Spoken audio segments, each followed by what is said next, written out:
Hello, good morning students. आज हम जो है कक्षा 9वीं में संस्कृत विषय में पंचम पाठ को एक बार पुनः पढ़ने के लिए जा रहे हैं। यह विगत हमारा पाठ 3 दिनों से लगातार चल रहा है। कितने दिनों से चल रहा है? 3 दिनों से यह जो हमारा पाठ है लगातार चल रहा है। तो आइए एक बार पुनः हम उन्हीं श्लोकों की ओर चलते हैं। अब यह जो 6वां श्लोक है नीति शतकम से लिया गया है। कहाँ से लिया गया है? नीति शतकम से। नीति शतकम नाम का एक ग्रंथ है जो राजा भर्तृहरि ने उसको लिखा है। राजा भर्तृहरि थे, बहुत अच्छे राजा थे और वह मालवा के थे। तो जब उनको अपने जीवन काल में वैराग्य हो गया तो उन्होंने 3 शतकम की रचना की। यानी एक एक पुस्तक में उनके 100 श्लोक हैं, इसलिए हम इसको कहते हैं शतकम। एक था वैराग्य शतक, दूसरा था श्रृंगार शतक और तीसरा था नीति शतकम। ठीक है, कौन कौन से शतक हैं? एक है वैराग्य शतक, दूसरा है श्रृंगार शतक और तीसरा है नीति शतकम। तो राजा जो भर्तृहरि थे ये मालवा के बहुत बड़े राजा थे। एक बार क्या हुआ कि इनके राज्य में एक ब्राह्मण ने भगवान भोलेनाथ की तपस्या की। तपस्या करते करते भगवान भोलेनाथ प्रकट हो गए, प्रसन्न हो गए। श्रावण का महीना चल रहा है, जैसा कि आप जानते हैं। भगवान शंकर का नाम आशुतोष है। आशुतोष शब्द का अर्थ क्या होता है पता है? आशुः तुष्यति आशुतोषा, जो बहुत जल्दी प्रसन्न हो जाए उनका नाम आशुतोष। तो भगवान भोलेनाथ जो है उस ब्राह्मण के ऊपर प्रसन्न हो गए। बोले कि हे ब्राह्मण देवता, वरदान मांगो, क्या चाहिए आपको? ब्राह्मण ने कहा कि प्रभु बस आपके दर्शन हो गए हैं, अब मन में कोई कामना नहीं रही है। तब भगवान भोलेनाथ ने कहा कि देखो ऐसा है कि मेरा जो दर्शन है वह अमोघ है, तो मैं कुछ न कुछ तुमको देना चाहता हूँ, इसलिए तुम ये अमर फल ले लो। भगवान भोलेनाथ ने वह अमर फल दे दिया ब्राह्मण को। तब ब्राह्मण ने ये सोचा कि अब मेरा तो जो है जीवन सफल हो गया, मैंने भगवान भोलेनाथ के दर्शन कर लिए, क्यों ना मैं अपने यह राजा को फल प्रदान कर दूं, जिससे वह बढ़िया से हमेशा युवा रहें और राज्य का संचालन अच्छे से हो। तो ब्राह्मण गए राजा के पास और राजा को सारी बात बताई और वह जो अमर फल था राजा को दे दिया। राजा ने मन में सोचा कि मैं तो ठीक हूँ, लेकिन मेरी रानी के लिए इस फल की बहुत आवश्यकता है। तो उन्होंने जो वो फल है अपनी रानी को दे दिया। अब जो है रानी जो है एक सेनापति से प्रेम करती थी। किससे करती थी? उसने कहा कि मैं तो ठीक हूँ, लेकिन मेरा जो यार है वह अच्छा बना रहना चाहिए, उसका यौवन जो है हमेशा बना रहना चाहिए। तो उसने वह जो फल है उसने सेनापति को दे दिया। लेकिन जो सेनापति था वह रानी को नहीं चाहता था। वह जो है उसी गांव में एक वैश्या थी, उसको चाहता था। और उसने सोचा कि चलो मैं तो ठीक हूँ, लेकिन उसका यौवन भरा पूरा रहना चाहिए। तो उसने वह जो फल है उसको दे दिया। लेकिन वैश्या सेनापति को नहीं चाहती थी, वह राजा को चाहती थी। और वह जो फल है पुनः वापस लौट करके राजा के पास आ गया।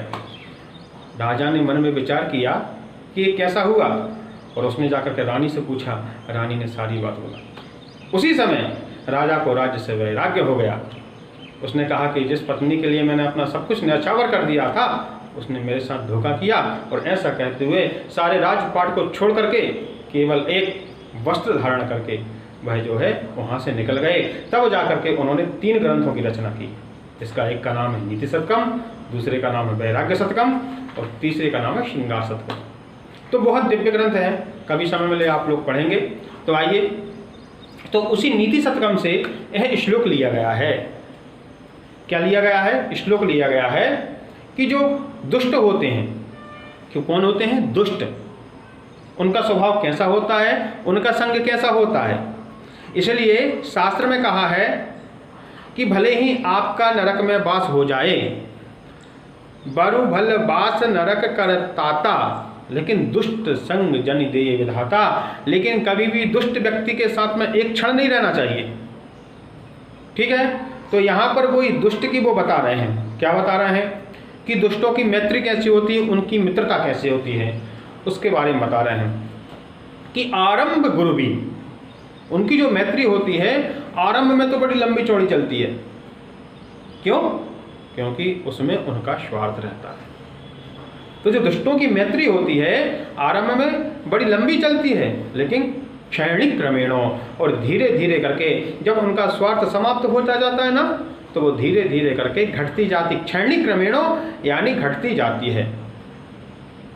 और फिर उसके बाद में लघवी पुरा पर जाकर के एकदम बिल्कुल छोटी पड़ जाती है। जब उनका स्वार्थ समाप्त हो जाता है तो लघवी पुरा वृद्धमती च पश्चात, वह एकदम छोटी हो जाती है।